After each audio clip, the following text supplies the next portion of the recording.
दोस्तों, मैं अंजनी कुमार अपने YouTube channel trade with Anjani में पुनः एक बार एक नई जानकारी, एक नई अपडेट लेकर आप लोगों के सामने उपस्थित हुआ हूं और अपने चैनल में आप लोगों का हार्दिक स्वागत करता हूं, अभिनंदन करता हूं।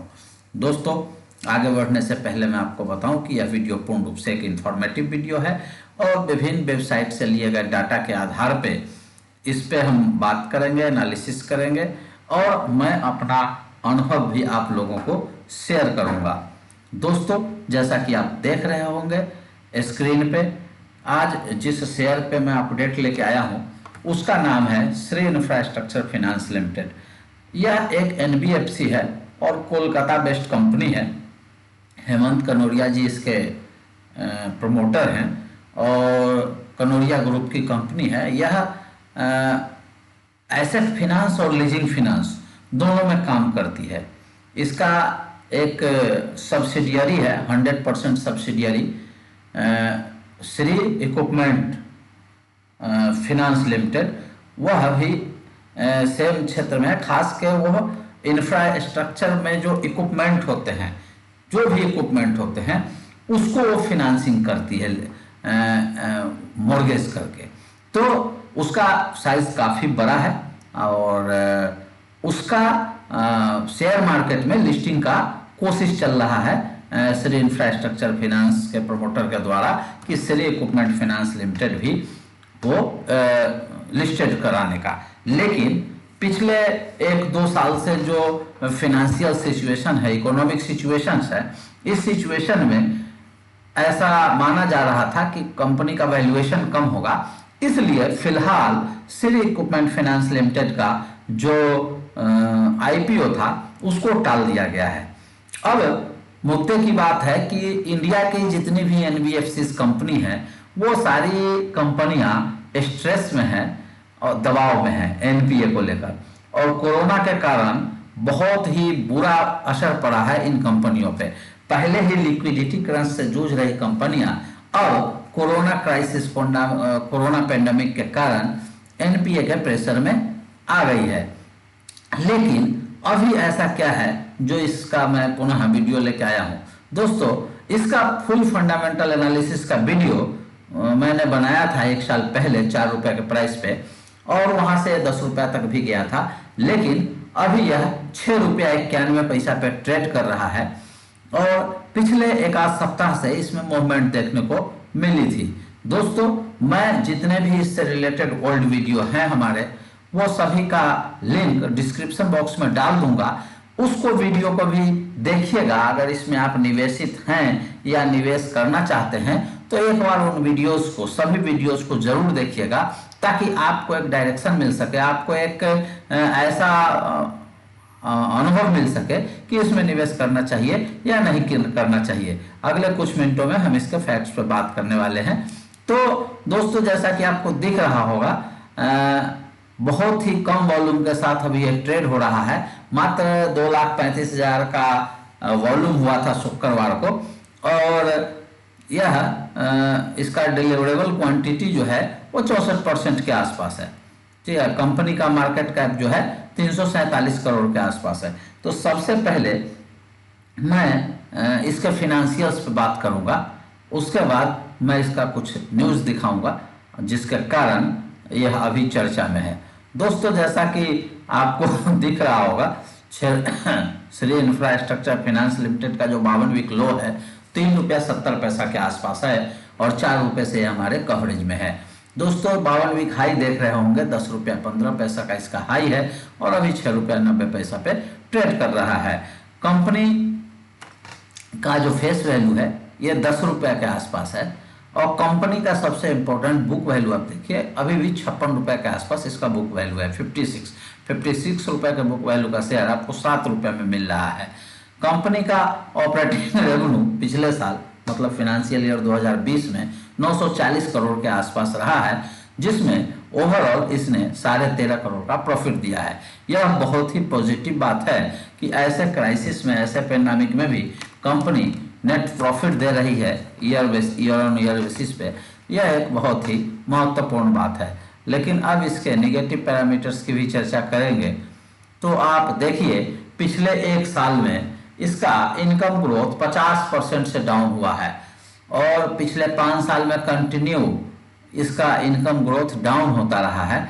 प्रॉफिट ग्रोथ भी देखेंगे तो पिछले 1 साल में लगभग 85% के आसपास डाउन हुआ है और आरओई और आरओसी भी अच्छा नहीं है। तो ये इस शेयर का आज के डेट में फंडामेंटल्स है। कंपनी में प्रमोटर की हिस्सेदारी स्ट्रॉन्ग बनी हुई है 60.8% के आसपास। इसमें एक भी शेयर प्रमोटर का प्लेज नहीं है, यह बहुत ही अच्छी बात है। और कंपनी में FIIs की होल्डिंग भी 0.96% है, काफ़ी थी, लेकिन पिछले कुछ क्वार्टर्स में FIIs और DIIs ने अपनी होल्डिंग बेची है। इसका भी एनालिसिस अभी आपको करूंगा और दिखाऊंगा कि किस रेट से उन्होंने इसमें से निकला है।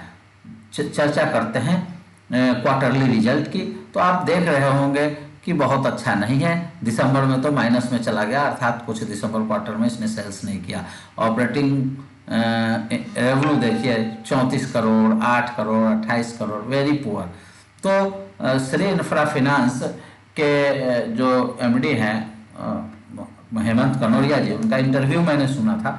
उन्होंने बोला था पिछले कुछ दिनों पहले कि जब उनको इकोनॉमी में स्लो डाउन का आभास हुआ, जब उनको लगा कि मांग में दिक्कत आ रही है और कर्ज डूबने की संभावना है, तो एक्चुअल में उन्होंने अपना काम बहुत ही कम कर दिया ताकि वह NPA से बच सकें। दोस्तों ईयर ऑन ईयर बेसिस पे आप देखेंगे तो देखिए मार्च 2017 में इसने लगभग 1900 करोड़ का रेवेन्यू जनरेट किया था। 2017 फाइनेंशियल ईयर में लगभग 2300 करोड़ का रेवेन्यू जनरेट किया था।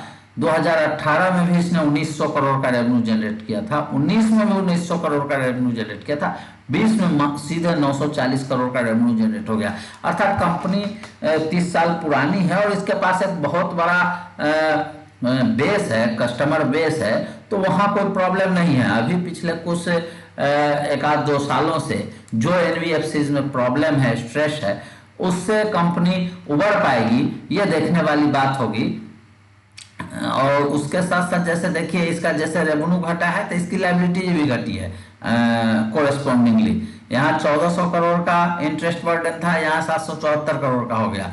तो कंपनी प्रोपोर्शन में है और कंपनी अभी भी ऑपरेटिंग प्रॉफिट में है, तो कोई प्रॉब्लम की बात ऐसा दिखता नहीं है। देखिए पहले कंपनी 2 रुपया तक EPS जनरेट किया है, अभी 27 पैसा का जनरेट किया है। कंपनी कंसिस्टेंटली 50 पैसा का डिविडेंड भी देती थी, लेकिन अभी पिछले 1 साल से कंपनी ने कोई डिविडेंड नहीं दिया है। उसके बाद अब आ जाते हैं इसके प्रमोटर होल्डिंग पे मैं चर्चा करूं तो यहाँ देखिए सबसे पहले मैं प्रमोटर की बात करूं तो देखिए 2019 से लेके 2021 तक अभी तक प्रमोटर होल्डिंग में कोई प्रॉब्लम नहीं है। जितनी प्रमोटर होल्डिंग थी उतनी ही है, तो स्टेबल प्रमोटर होल्डिंग है। म्यूचुअल फंड का देखेंगे तो म्यूचुअल फंड का इसमें कोई भी दिसंबर 2019 से मार्च 2021 तक में कभी भी इसमें होल्डिंग म्यूचुअल फंड ने की नहीं रही है, उन्होंने पैसा नहीं लगाया है। उसके बाद डोमेस्टिक इंस्टीट्यूशंस देखेंगे, बहुत मामूली सी होल्डिंग इनकी कभी हुआ करती थी, इन्होंने भी बेच के निकल गया है। पिछले 3 क्वार्टर से इसकी होल्डिंग नहीं है। फॉरेन इंस्टीट्यूशन की होल्डिंग देखिए, इसमें पहले फॉरेन इंस्टीट्यूशंस और फॉरेन लेंडर्स का बहुत पैसा लगा हुआ था श्री इंफ्रास्ट्रक्चर फाइनेंस लिमिटेड में, और उसी का नतीजा था कि वो उसका पसंदीदा था। देखिए 9% तक फॉरेन इंस्टीट्यूशन की होल्डिंग हुआ करती थी, जो अब घट के मात्र 0.96% के आसपास हो गई है। तो फॉरेन इंस्टीट्यूशंस का इस पर से विश्वास उठा है। लेकिन अब बात करेंगे उस न्यूज की जिस न्यूज के कारण अभी यह शेयर चर्चा में बना हुआ है। एक चीज आपको दिखा दूं कि यहाँ देखिए ये टिकर टाइप का सेट है, टिकर टाइप का सेट है, साइट है। कंपनी अपने इंट्रिंसिक वैल्यू से नीचे ट्रेड कर रही है, लेकिन कंपनी जिस वैल्यू पे ट्रेड कर रही है 300 करोड़, इंट्रिंसिक वैल्यू से भी नीचे ट्रेड कर रही है। और अच्छी कंपनियां इंट्रिंसिक वैल्यू से नीचे बहुत कम ट्रेड करती है। तो यह जब कंपनी, कोई भी कंपनी जब इंट्रिंसिक वैल्यू से नीचे ट्रेड करती है तो वह एक इन्वेस्टमेंट अपॉर्चुनिटी माना जाता है। लेकिन आपको यह भी देखना पड़ेगा कि कंपनी में जो फाइनेंशियल प्रॉब्लम्स हैं, क्या कंपनी उससे उबर पाने में सक्षम रहेगी, क्योंकि यह एक फाइनेंशियल कंपनी है। अगर यह उसको सही से मैनेज नहीं कर पाई तो कंपनी बैंकरप्ट हो जाएगी और इसकी पूरी संभावना है। रिलायंस होम फाइनेंस भी बैंकरप्ट हो गया, दीवान हाउसिंग फाइनेंस बैंकक्रप्ट हो गया, यह भी श्री इंफ्रास्ट्रक्चर फाइनेंस कंपनी है। लेकिन बैक वो बताता है परफॉर्मेंस प्रमोटर का कि प्रमोटर अपने कर्ज को वसूलने में बहुत ही सफल एंटरप्रेन्योर रहा है, वो कर्ज वसूलने में महारत हासिल है उसको। अभी मैं आपको बताऊं सबसे खास बात कि जो श्री इक्विपमेंट फाइनेंस लिमिटेड है उसका एसेट अंडर मैनेजमेंट जो है लगभग 37,000 करोड़ के आसपास है। 37,000 करोड़ बहुत बड़ा रकम होता है और उसका साइज बहुत बड़ा है।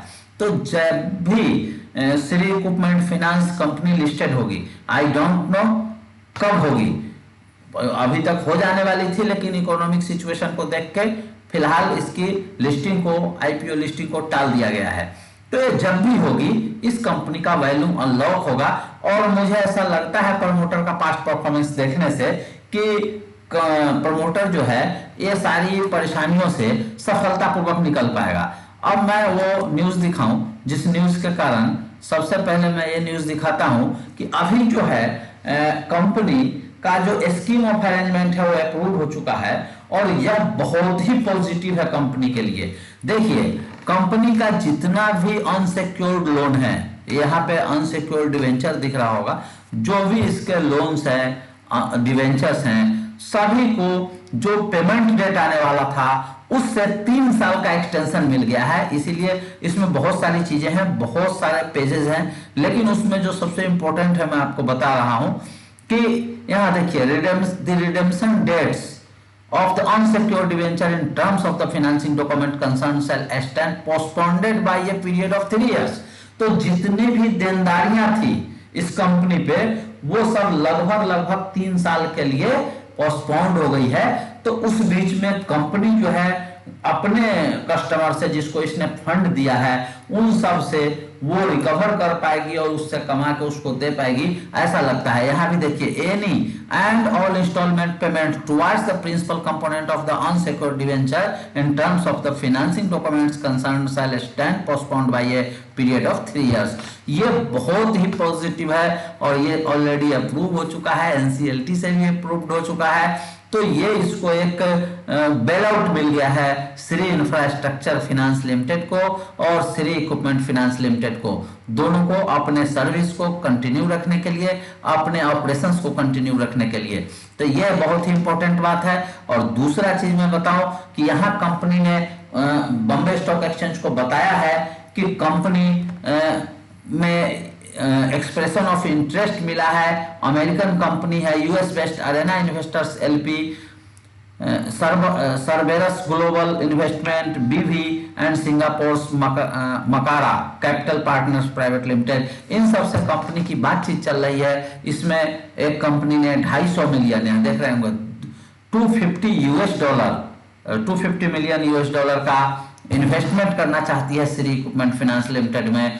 वो एक बहुत ही पॉजिटिव है, उसकी बातचीत चल रही है। और कंपनी दूसरे सोर्सेस से भी 3500 करोड़ रुपया, जो ये हमने बैंकिंग और फिनेंसर का नाम बताया, US based Arena investor LP, इन लोगों से 3500 करोड़ रुपया के आसपास फंड जुटाने की बातचीत कर रही है। और बैंकिंग सेक्टर में एनबीएफसीज में फंड बहुत इंपॉर्टेंट होता है। तो ये अगर इनको फंड मिल जाता है और जहां तक $250 मिलियन मिल जाता है, 3500 करोड़ भी मिल जाता है, तो कंपनी एक बहुत ही अच्छा फाइनेंशियल पोजीशन में आ जाएगी और वो पूरी उम्मीद है कि वो सरवाइव कर पाएगी। तो ये कंपनी के लिए बहुत ही अच्छा होगा अगर ये डील हो जाएगा तो। और इसी के कारण अभी कुछ दिनों से पुनः इस शेयर में मूवमेंट देखने को मिली है। जिन लोगों का इसमें निवेश है लोअर प्राइसेस पे, तो उनको हमें लगता है कि उनको वेट करना चाहिए। और जिन्हें फ्रेश निवेश करना है वो थोड़ा बहुत जरूर निवेश कर सकते हैं, क्योंकि कंपनी अभी हाई रिस्क पे बैठी हुई है। इसमें टोटल डिपेंड करता है कि प्रमोटर इस सिचुएशन को कैसे हैंडल करता है, फंड रेजिंग हो पाती है सक्सेसफुली कि नहीं हो पाती है। लेकिन मुझे लगता है कि प्रमोटर इसमें सक्षम है करने में, और ये सिर्फ और सिर्फ मेरा व्यक्तिगत विचार है, जैसा कि मैं आपको हमेशा बताता हूँ, ये मेरा अनुभव है। लेकिन इसमें बहुत ज़्यादा पैसा नहीं लगाना चाहिए जिस कंडीशन में है। थोड़ा बहुत जरूर निवेश किया जा सकता है, क्योंकि कंपनी हाई रिस्क पे बैठी हुई है। दोस्तों, इसी के साथ मैं आज का अपना वक्तव्य समाप्त करता हूं और आशा करता हूं कि आप लोगों को वीडियो पसंद आ रही होगी, जानकारी पसंद आ रही होगी। और मैं आप लोगों से गुजारिश करूं कि अगर वीडियो आपको अच्छी लगी हो, इन्फॉर्मेशन अच्छी लगी हो, तो प्लीज़ वीडियो को लाइक जरूर कीजिएगा, क्योंकि लाइक्स कमाने से अच्छा नहीं लगता वीडियो बनाना। थोड़ा सा फील होता है कि भाई हम इतना मेहनत से वीडियो बनाते हैं और कोई लाइक भी नहीं कर रहा है, जबकि लोगों को लाभ हो रहा है। और अगर आप लोग इसको सोशल मीडिया पे शेयर करेंगे तो मुझे भी अच्छा लगेगा और दूसरे लोगों का भी भला होगा। दोस्तों, जिन लोगों ने अभी अपना ब्रोकिंग अकाउंट नहीं खोला होगा, डीमैट अकाउंट नहीं खोला होगा, वो डिस्क्रिप्शन बॉक्स में दिए गए एलायंस ब्लू के लिंक से अपने अकाउंट खोल सकते हैं और मुझसे जुड़ सकते हैं। इसी के साथ आप लोगों से विदा लेता हूं, फिर मिलूंगा अगले वीडियो में। तब तक के लिए नमस्कार।